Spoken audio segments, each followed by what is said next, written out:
2016 சட்டப்பேரவை தேர்தலில் அதிமுகவுக்கு மாற்று சக்தியாக காங்கிரஸ் திகழும் என்று முன்னாள் மத்திய நிதியமைச்சர் சிதம்பரம் தெரிவித்துள்ளார்.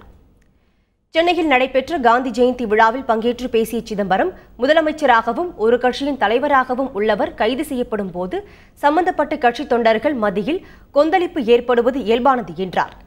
தமிழக அரசியலில் வெற்றிடம் உருவாக வாய்ப்பில்லை என்றும், வரும் தேர்தலில் அதிமுகவிற்கு மாற்றாக காங்கிரஸ் திகழும் என்றும் அவர் நம்பிக்கை தெரிவித்தார். திராவிட முன்னேற்ற கழகத்துக்கு மாற்று அண்ணா திராவிட முன்னேற்ற கழகம், அண்ணா திராவிட முன்னேற்ற கழகத்துக்கு மாற்று திராவிட முன்னேற்ற கழகம் என்று ஏறத்தாழ 5 தேர்தல்கள் முடிந்துவிட்டன. அடுத்த தேர்தலிலே அண்ணா திராவிட முன்னேற்ற கழகத்துக்கு மாற்று திராவிட முன்னேற்ற கழகம் என்ற நிலைக்கு தமிழக மக்கள் வரமாட்டார்கள் என்று நான் உறுதியாக நம்புகிறேன். அப்பொழுது அங்கே ஒரு வெற்றிடம் வரும் என்று நீங்கள் நினைக்கலாம். வெற்றிடம் வராது. அந்த வெற்றிடத்தை யார் நிரப்புவார்கள் என்பதை இன்றே சிந்திக்க வேண்டும். அந்த வெற்றிடத்தை யார் நிரப்பப் போகிறார்கள்?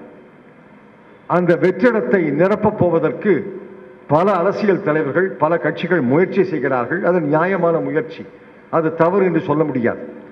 ஒவ்வொரு அரசியல் கட்சியும் வெற்றிடம் வராதா, அந்த வெற்றிடத்தை நாம் நிரப்ப முடியாதா என்று ஆசைப்படுவதை தவறு என்று சொல்ல முடியாது. நான் உங்களை கேட்டுக்கொள்வதெல்லாம், அந்த வெற்றிடம் வரும்பொழுது அந்த வெற்றிடத்தை நாம் நிரப்ப வேண்டும் என்ற உறுதியை நீங்கள் எடுத்துக்கொள்ளலாம்.